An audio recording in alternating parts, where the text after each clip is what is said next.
This is the Independent Dealer Podcast. Education by dealers for dealers. Now, here are your hosts, Luke Godwin and Jeff Watson. Hello and welcome to the Independent Dealer Podcast, brought to you by Buckeye Dealership Consulting.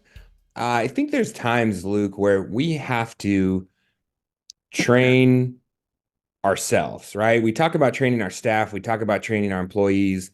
When do we get training? Hopefully a lot of dealers out there are getting training, a little bit of training, listen to us every once in a while. You get training on the state level if you're a member of the association. You get training at 20 groups, I think.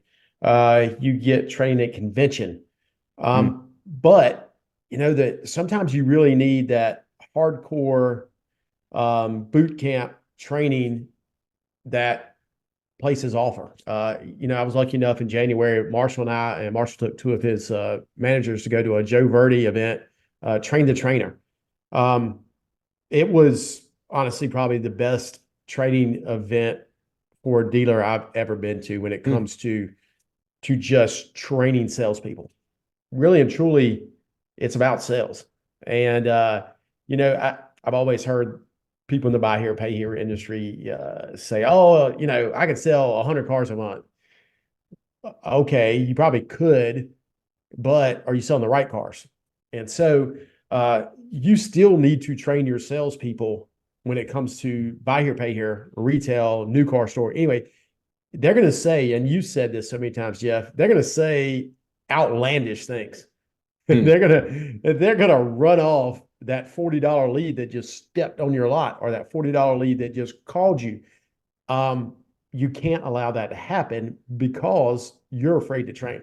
Yeah, what's funny is the new guys will say stuff out of left field just because they don't know any better, right? They get a bad habit or something. Now the old school guys that have been with you forever, they start saying stuff out of the norm because they think they know better, right? They think they found some sort of a shortcut to your system to cut through the crap, but what they're actually doing is short-circuiting. They're getting less down than they could. They're closing less sales than they could have. But what they think they're doing is making their job easier, right? Because they found some sort of a shortcut or some way to skip your sales process. Yeah, those old car dogs that so many of us have hired from new car stores. But the reason they left new car stores, not always, but the older guys, the reason they've left the new car store is because they didn't achieve. They weren't doing it right. The technology had passed them by, and they were selling their normal 10 cars a month. And these young people were coming in, they were learning the training process, and they were selling 20 cars a month. And, they just kind of washed out the bottom because they never have been trained to say the right thing.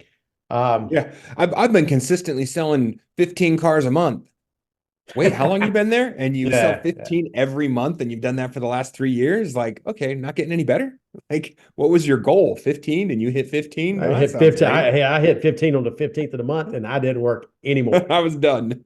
And man, that happens. The way we get better as a dealership, every department, is to train.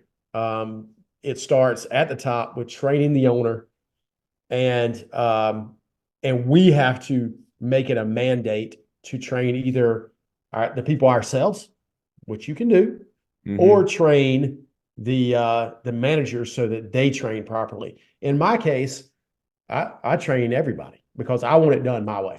Yeah, I agree with you. My dealership is at that same size as well, where I'm the one that does the sales training. And what does your training look like in your dealership, Luke? Let's get into the nuts and bolts so dealers that are listening can really understand what we're doing, compare it to what they're doing, and maybe find some system that's going to work for them to get a little bit better at it. What's your training process look like at your dealership? So before I went to this Train the Trainer event, it looked sporadic at best, and it was Friday mornings, 8:30. We open at 9. So I was requiring people to be there at 8:30. And what it had turned into was going through Neo and looking at, a grade here, a grade there. And it was really technology training on Neo. It wasn't training how to speak to these leads that were coming in and how to make sure that we were using the best of them. So we decided that we were going to revamp our training process. And when I went, and to start with, before you even think about training, you've got to have a written down path to the sale. And we've talked about this so many times, Jeff. If you don't have a written path to the sale, what are you training on? Because you don't know. So I encourage anyone who's listening to this that has not written this down to write it down. And it's not hard. You know how to sell a car. Yeah. You wouldn't be in business if you didn't know how to sell a car.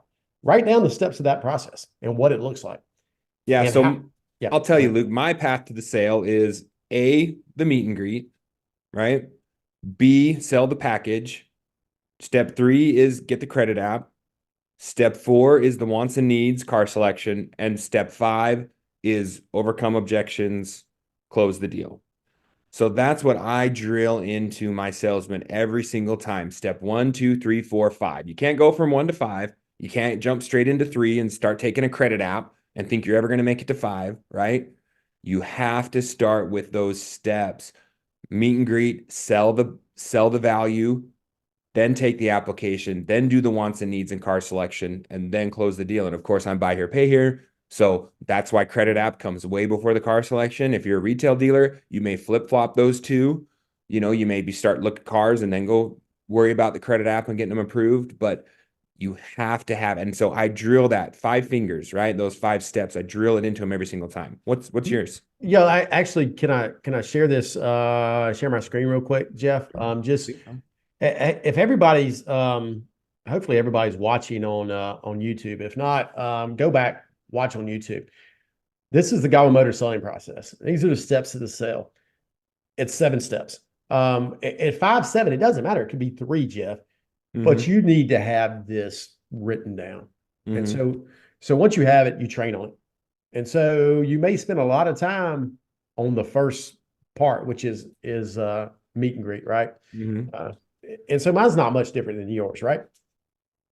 Yeah, I think you go from the meet and greet to the application, whereas I put the why buy in there. I have the why buy as an actual step, which gets skipped a lot. I feel like it's important to make it its own step because there's no difference between my Ford Focus and the guys down the street, except for that mine's probably priced more, right? So if I'm not educating the customer up front as to why they're buying from me, then I'm just a commodity. I'm just another dealership that they stopped into to get the price on that Ford Focus.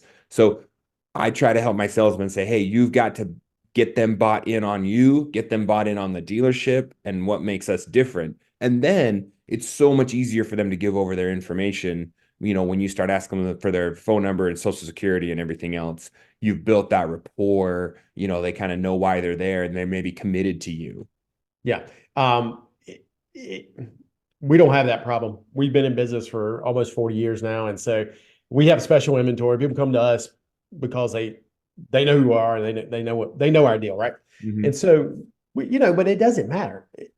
Your sales process today will probably be different than your path of the sale next year, which may be different the following year. So write it down, evolve it, then train on it. So, I asked everybody out there, what does your current dealership training look like? Because that's super important.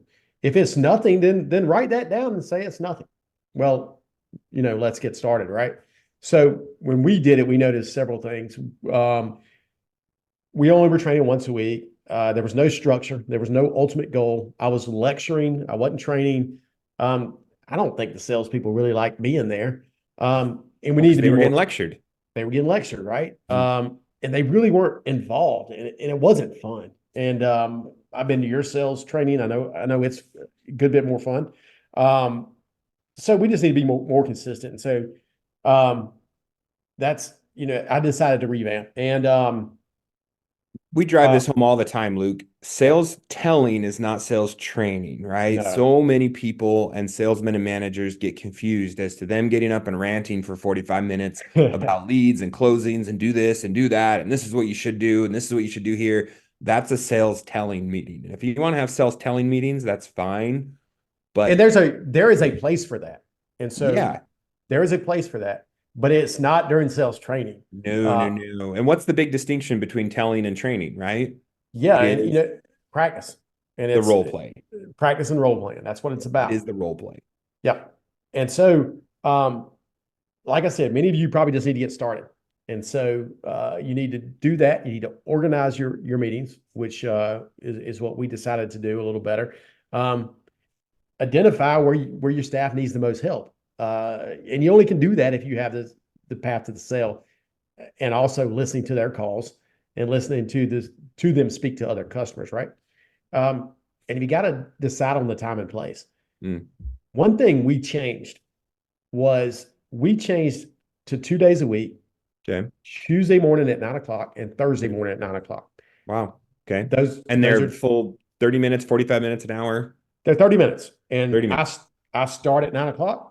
They may be here before 9:00. They may be sitting in my conference room at 8:50. Sometimes they are. I have work to do at 9:00. I stop whatever I'm doing. I start. And we go until 9:30, not 9:31, 9:30. They are told to leave and go down the hill, start working leads. And it's 30 minutes, and it's not their time. It's my time.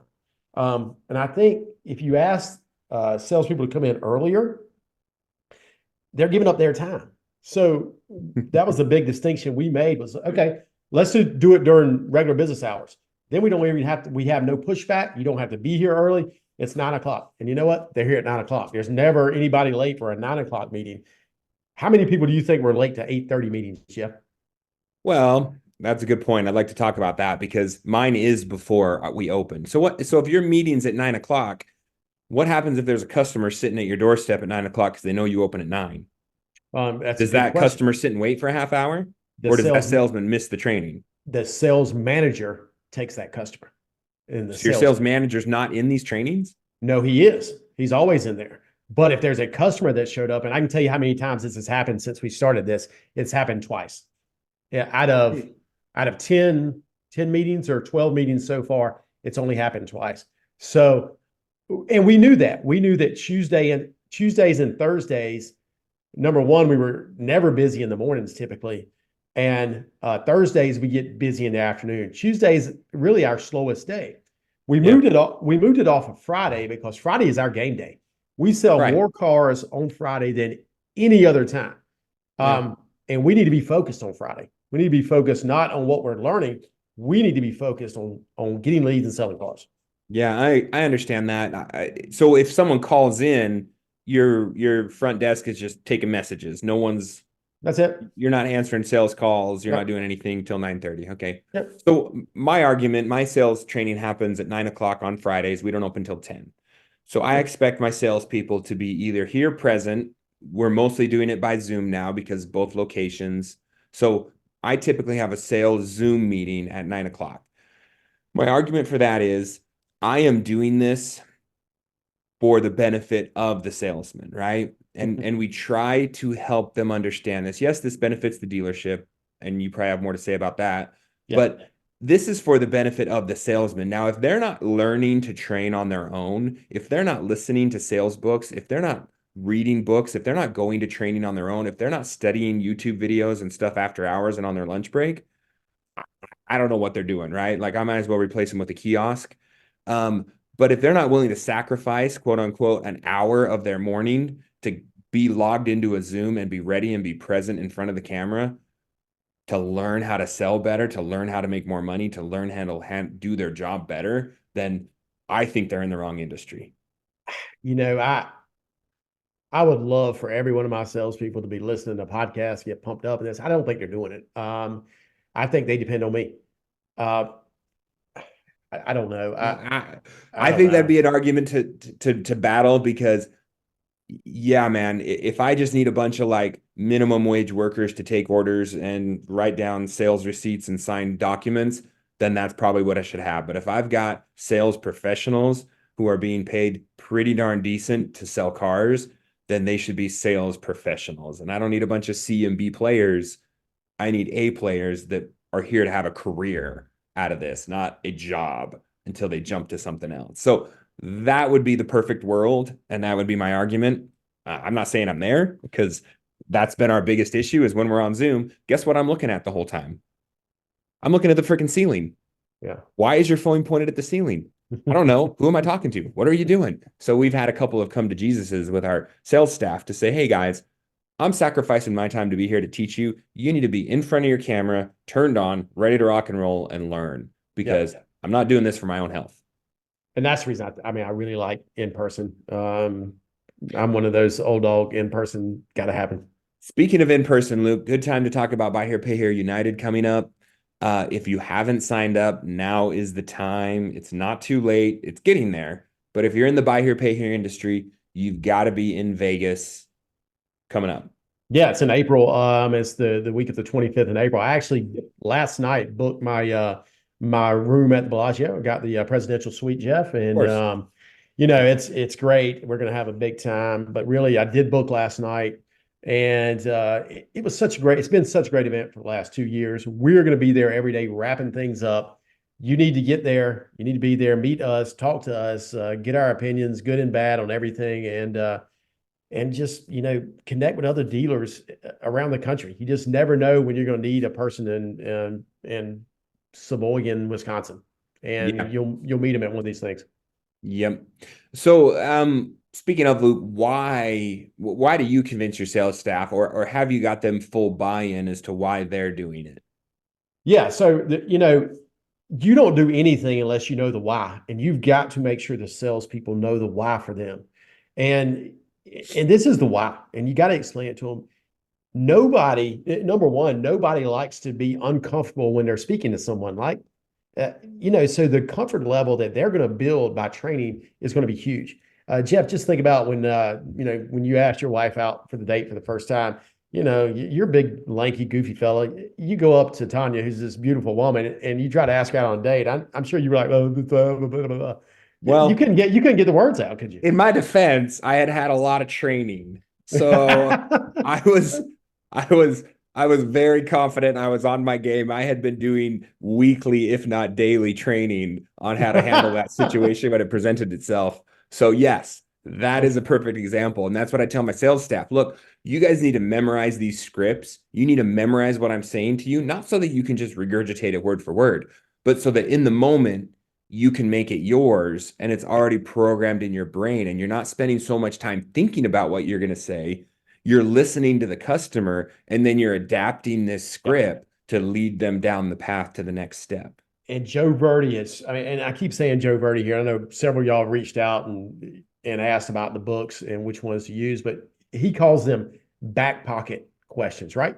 Back pocket either ors, back pocket yeses. And it just gets you comfortable. Then as soon as you're comfortable and you know those back pocket ones, you start to develop your own either ors. You start to develop your own automatic yes questions.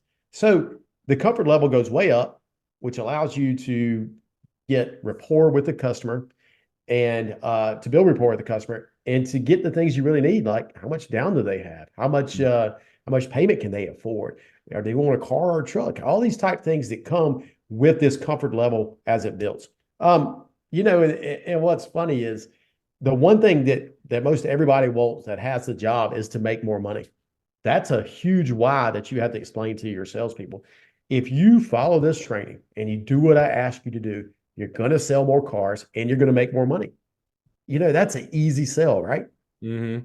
I thought all you guys were on salary. Don't they all get paid the same regardless? Yeah, they do. But to keep that nice salary that they have, they have to hit certain numbers. Okay. So for your guys, it's more so it's not about making more money. It's about just not getting your head cut off. That's right. But you know what? As we grow and we sell more cars and they can sell more cars, their salary will go up because it will go up proportionally.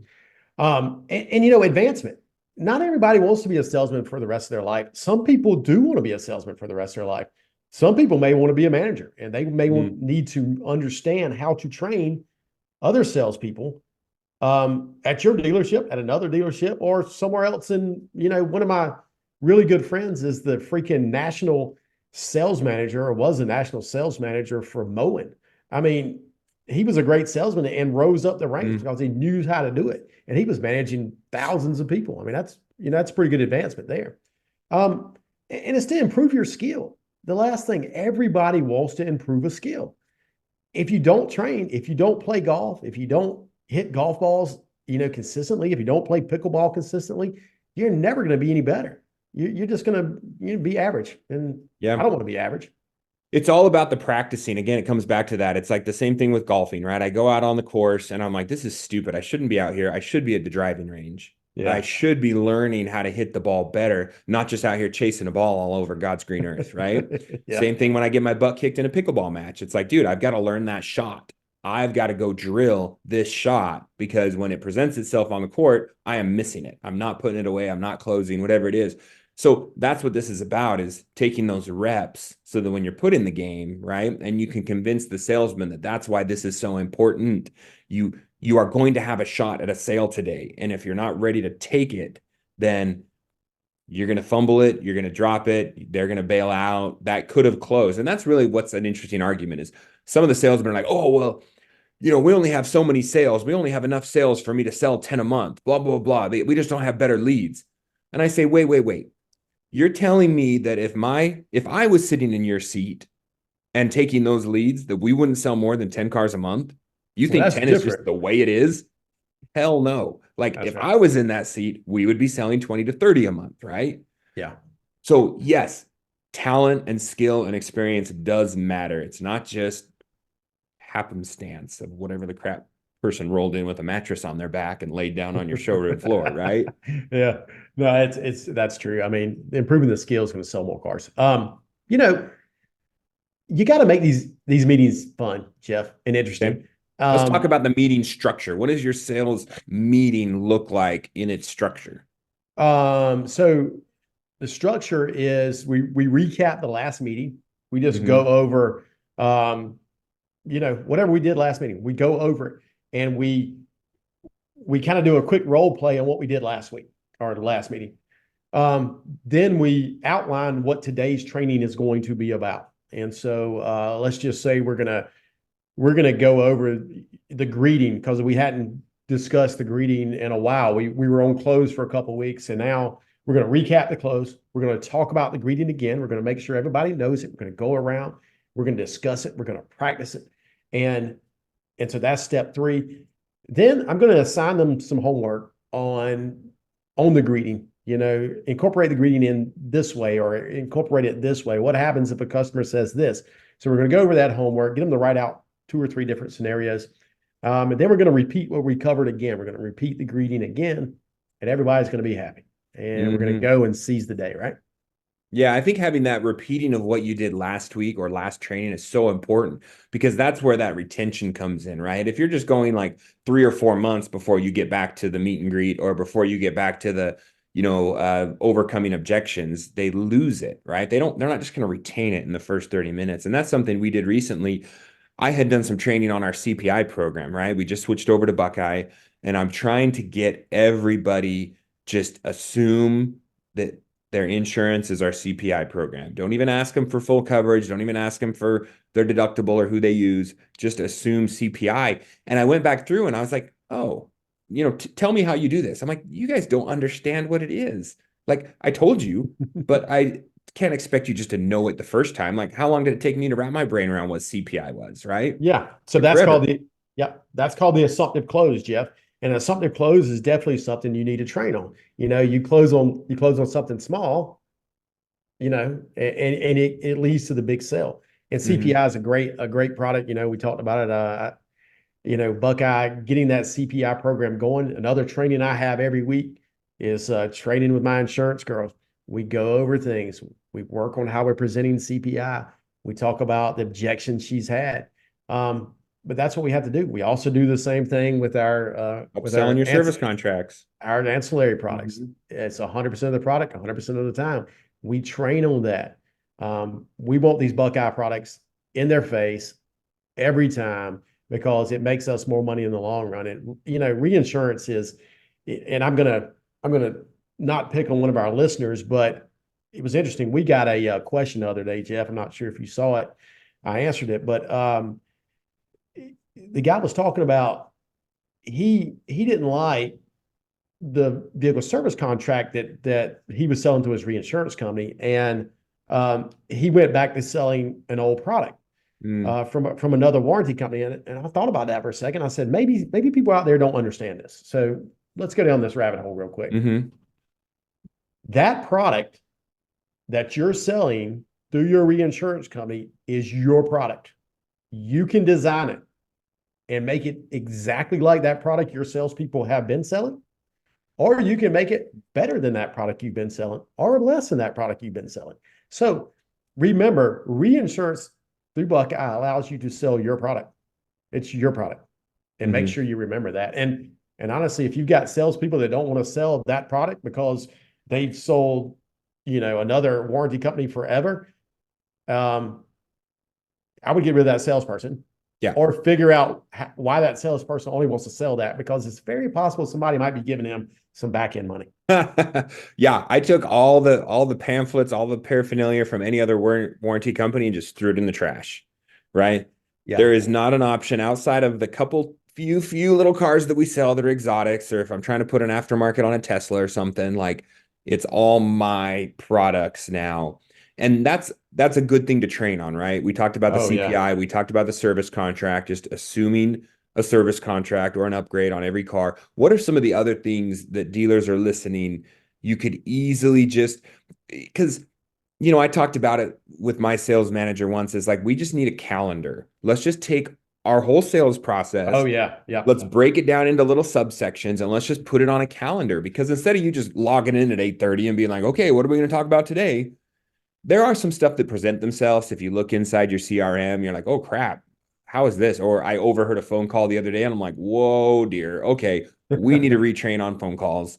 Yeah. Those things happen, but to have a set schedule is so useful, because then you, as the trainer, are thinking about that the day before or the morning of and saying, oh yeah, here's what I really want to do. Because yeah, I'm not doing it daily. And there's times I present a topic and I'm like, oh, yeah, I did that wrong. Like that role play, I said that wrong. I'm out of practice. That calendar, setting up the calendar, let's start with the 90-day calendar of getting training on the board and topics for those trainings. Go slow with those trainings as well, Jeff. If you think you need a week on a subject, you probably need 2 weeks on a subject. Okay. Don't bypass it. Make sure that you get it nailed down before you head to the next topic. But what helps is if you have that calendar set up, it gets you focused on what you should be making sure you know how to say to your training staff, to your staff, so that you train them properly. And it takes that pressure off of you. If you've got that calendar lined up, you're good to go. It's just invaluable to have a training calendar. Do that. But the easy things, the first thing everybody out there needs to train on is the greeting. Yeah. I mean, that's the first thing. You need to train on the greeting on the floor, also on the phone. They're two different things. Role play it, stay on it, write it down. You should have a greeting that every salesperson says every time they walk up to a customer. And if they don't say it, then you have a problem. And I want to point this out real quick, Luke. When you say that, again, the role playing word, role play should be 75% of your time. From the time you start your meeting to the time you end your meeting, role play should be 75% or more of the actual time spent. And what that looks like for me is I say, hey guys, here's what we're going to talk about. Here's why we're going to talk about it. Here's how to do it. I am the salesman. You are the customer. Ring, ring. Hey, this is Jeff at Four Seasons. And I literally go through it word for word how I want them to say it. And then I say, okay, guys, what did I do good? What could I have done better? I always ask that phrase. Yeah. And after then you each got to exchange, make sure. But then you got to make sure they're doing it. Right. But after each exchange, it's what did I do good? What could I do better? And the salesman then has to process in their brain, okay, I really like that Jeff said this. He said this. Oh, this could be better. Okay. Then we go around the circle and I say, okay, Daisy, your turn. You are the customer. You are the salesman. And Marissa is the customer. And do what I did. Last week, I gave her the example. She said it completely off track, went completely rogue. And I was like, you didn't listen to what I did. You are completely not even close to what I told you to say. Let's try it again. And so then the second time around, and she said it perfectly and so much better. And so, yes, you hold them accountable. What did you do good? What could she do better? Right. Yeah. And I think that's a good way to just re-ingrain the good parts of that role play is asking that question. For sure. But followed by the greeting, what else are you typically training on? Easy either or questions, right? That's something I would get everybody out there to do. And it's super simple, Jeff. So when somebody comes on our lot and the first question everybody probably gets if you're a buy your pay your store is, what's the down payment? And so it's super easy. We engage with them, know that we actually don't have set down payments because that's not how we determine whether you're going to buy a car from us. But speaking of down payment, Jeff, are you closer to $1,500 down or $3,500 down? I'm closer to like 500. 500. You know what? We could very well get you approved with $500 down. So, with $500 down, you're looking at a very expensive car payment. Are you close to $600 or $700 a month in car payment? I'd like to be at like 250. 250. Probably. That's right. So we're going to have to up that down payment to get you close to 250. I'm sure you're not good with 250. I'm sure you could probably pay up to 500, right? Well, I was talking like 250 like a month. Is that possible? So this is the questions we get, and this is why we have to train. And heaven forbid, what if you just started put that person in that Ford Focus and you sent them on a test drive? How often do we see our salesmen do that? It's like, wait a minute, you didn't know he only had $500 down, and you didn't know he could only afford $250 payment. Yet you put him in our 2022 Ford Focus. What are you doing? Yeah, I love that. That's a good way not to have a job at Godwin Motors. Yeah, you don't get a test drive until you're 100% approved. Yeah. Anyway, so I love that. The addressing the down payment on the lot is a really, really big one. The other one is, like we just said, the can I drive that car question. And you don't know, okay, is this person a buy here, pay here customer for me? Are they subprime? Or do they have, a bunch of $100 bills in their pocket? I don't know what's going on. What do I do when they say, hey, I'd really like to check out that Ford Focus. Could I drive it? Well, are you looking to finance today or are you looking to pay cash? Well, I mean, it just depends. I don't know if I like the car. Yeah, we get that. We understand that. But at Godwin Motors, this is our process. Would you like me to lead you down the approval process, or are you looking to pay cash? Yeah, I'm not worried about getting approved. Okay, that's great. So let's walk you through the approval process. You'd like to come inside? And that's what we do. We don't let somebody test drive. It's just, our time's valuable, and you need to teach your salespeople that their time's valuable. They've got to get these leads done. If you train properly, they will understand the value of their time and not to be drug around, by customers on the lot, right? Yes, and I always battle the asking the find out questions to know what you're doing with this customer, and not wasting your time, but also not pre-approving, right? We have such a hard time with them grooming people when they judge them based on what they walked in, or, well, he said he only had $500 down. Well, you didn't ask him about a trade-in. You didn't ask him about his tax return. You didn't ask him about if he was a 700 credit score too. You didn't ask that. Like you didn't ask these other questions. So you broomed the guy, not going through the whole process. Yes, I don't want you to spend 45 minutes trying to gather all this guy's pay stubs when you found out that he's been on his job 6 months and he just moved here from, freaking Nebraska or something. Yeah. Like, so there's that fine balance. So in closing, Luke, I think these things apply to a lot of different employees, right? And we talked about sales staff. Obviously, this could be instituted with all your employees in all positions, right? It should be. You can do this with detail. You can do this with your mechanics. You can do this with your lot porter. You can do this with your receptionist and your clerical work. Now, you can do this with your collection staff, which is probably, for those in buy here, pay here, the next most important training you can do, because I guarantee you, if you got on the phones with your collector and listened to their calls, they're probably saying some stuff that you don't want them saying, or they could say better in order to get the money. Yeah, and one thing that's helped us is Blitz Pay when it comes to collecting better, and we had to train on that, Jeff. And we're still training how to use Blitz Pay better to make our collection staff less on the phone, which is is a big deal. They can spend more time working the customers that are harder to collect. Blitz Pay makes it easy for us to collect those easy payments, right? And that's the beauty of the automated texting, right? It's like, that's going to say the right thing at the right time every single time, right? Every single exactly time. How I want it said. So that automated bulk texting, black testing, makes it so much easier. A couple of little tools that I use for training, and I think you use similar. And I mentioned it before, but to reinforce this in between your training meetings, we have a little volleyball. And you know how volleyballs have those little panels on each side? There's like, I don't know, 16 or 18 panels or something. We've written objections on each one of those panels. So there's a bunch of them. And we go through the office and we throw it at a salesman. And wherever their right thumb lands, they have to read that objection, right? And you can do what's the least down payment I can get away with? Oh, let me go talk to my wife. Oh, I need to sleep on it. Oh, can you do it better on the price? And we do those impromptu. I don't know what I'm going to get hit with, but I need to be ready with a pre-programmed response to any of these objections, right? That makes it fun. That gives those back pocket responses out, so they're actually using them. You can do that with a football. You can do it with a beach ball. You can do it with all these things. So do it. It's not that hard, right? Yeah. Have you ever called your dealership from an unknown phone number? I have not. Yeah. I mean, that's kind of fun, right? Yeah. Grab your wife's cell phone or your kid's cell phone or your buddies or whoever you're with and just call the dealership and act like a buyer. You know, what's the chance they're going to recognize your voice? Probably I think you did that in an episode way back with Maggie. I think you had Maggie call the dealership here, and you'll be surprised. But most of us have call recording.